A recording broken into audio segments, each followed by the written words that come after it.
ইদানিং একটি বিষয় আমরা দেখতে পাচ্ছি, সেটা হলো এই আহলে হাদিসদের প্রতি কেন যিনি অতিরিক্ত বিরোধ আমাদের মধ্যে কাজ করছে। কেন এই বিরোধ? আহলে হাদিস কাদেরকে বলা হয়ে থাকে? আহলে হাদিস হচ্ছে যারা নির্ভেজাল কোরআন এবং সুন্নাহর অনুসরণ করে থাকে। আহলে হাদিস হচ্ছে যারা সত্যিকার আহলুস সুন্নাহ ওয়াল জামাআহ। আহলে হাদিস হচ্ছে যারা সালাফদের মানহাজের উপর দ্বীনের দাওয়াত এবং আকীদাকে যারা প্রমোট করার জন্য, প্রচার করার জন্য চেষ্টা করে যাচ্ছে।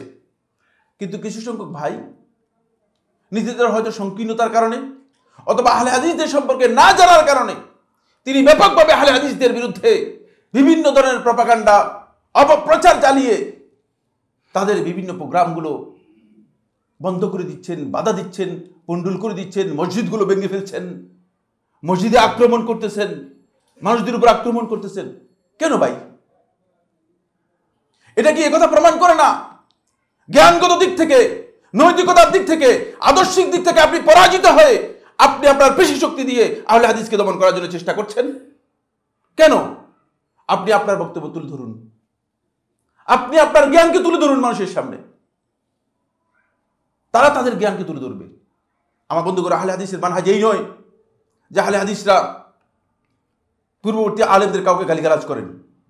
আহলে হাদিসের মানহাজ এই নয় যে আহলে হাদিসরা কোনো মাযহাবের আলেমদেরকে গালিগালাজ করবেন। আহলে হাদিসের মানহাজ এই নয় যে কোনো মাযহাবের অথবা কোনো ব্যক্তির মসজিদে গিয়ে আক্রমণ করবেন। আহলে হাদিসের মানহাজ এই নয় যে কোনো ব্যক্তির মসজিদকে দিয়ে দখল করবেন অথবা কারো আলোচনার মধ্যে, প্রোগ্রামের মধ্যে বাধা দেবেন। এদেশে আপনারা অনেক মাহফিল করতেছেন, মাহফিলের মধ্যে গান গাচ্ছেন, মাহফিলের মধ্যে ডান্স করতেছেন, সেগুলোর কোনো বাধা দেন না।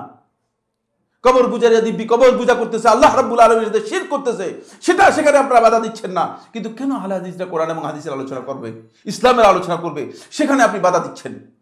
আমি আপনাদের কাছে জানতে চাই, কি অপরাধ তাদের বিরুদ্ধে আপনারা কেন এই অবস্থা নিয়েছেন?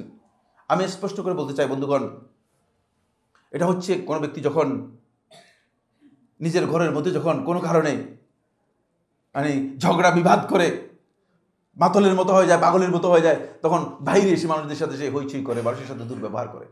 এটা তো এমন বিষয়, আপনি আপনার আদর্শিক দিক থেকে, জ্ঞানের দিক থেকে যখন আপনি পরাজিত হয়ে গিয়েছেন, আপনি মানুষের কাছে কোরআন এবং হাদিসের বক্তব্য তুলে ধরতে পারছেন না, আপনি যখন বেদাতকে প্রমোট করতেছেন, এই দুনিয়ার মানুষ যখন আপনার বেদাত সম্পর্কে জেনে গিয়েছে, তখন আপনি আর বেদাতকে ধামাচাপা দেওয়ার কোনো সুযোগ নেই। তখন আপনি আহলে হাদিসের বিরুদ্ধে আপনি পেশি শক্তি ব্যবহার করার জন্য চেষ্টা করছেন। এটা করা আপনার জন্য কতটুকু বৈধ হচ্ছে? কিয়ামতের দিন আপনাকে জবাবদিহি করতে হবে। কিয়ামতের দিন আপনাদেরকে উঠতে হবে, আল্লাহ তাআলার সামনে জবাবদিহি করতে হবে। আমি অত্যন্ত কঠিনভাবে মিম্বর থেকে এর জন্য নিন্দা জানাচ্ছি এবং আমি স্পষ্ট করে বলতে চাই, এগুলো বন্ধ করুন। আপনারা আপনাদের বক্তব্য দিন, আপনারা তো বক্তব্য দিচ্ছেন, সেখানে তো কোনো অসুবিধা হচ্ছে না। আপনারা আপনাদের কথা মানুষের সামনে তুলে ধরুন। আমরা কোরআন এবং হাদিস থেকে আমাদের যে বক্তব্য রয়েছে সেটা আমরা তুলে ধরার চেষ্টা করি। মানুষ যেটা হক সেটাকে কবুল করবে। আপনারা যতই চেষ্টা করেন না কেন, যতই অপপ্রচার করেন না কেন, ইউরিদুনা লিইউতফিউ নূরাল্লাহি বিআফওয়াহিহিম, আল্লাহ তাআলা কোরআনের মধ্যে বলেছেন তারা চাচ্ছে আল্লাহ রাব্বুল আলামিন নূরকে তারা তাদের ফুৎকারে নিভিয়ে দিবে। ওয়াল্লাহু ইউরিদু আন ইউতিম্মা নূরাহু, আর আল্লাহ তাআলা চাচ্ছেন তিনি তার নূরকে আল্লাহ রাব্বুল আলামিন পরিপূর্ণতা দান করবেন। অবশ্যই আল্লাহ রাব্বুল আলামিন হককে হক হিসেবে পরিপূর্ণতা দান করবেন।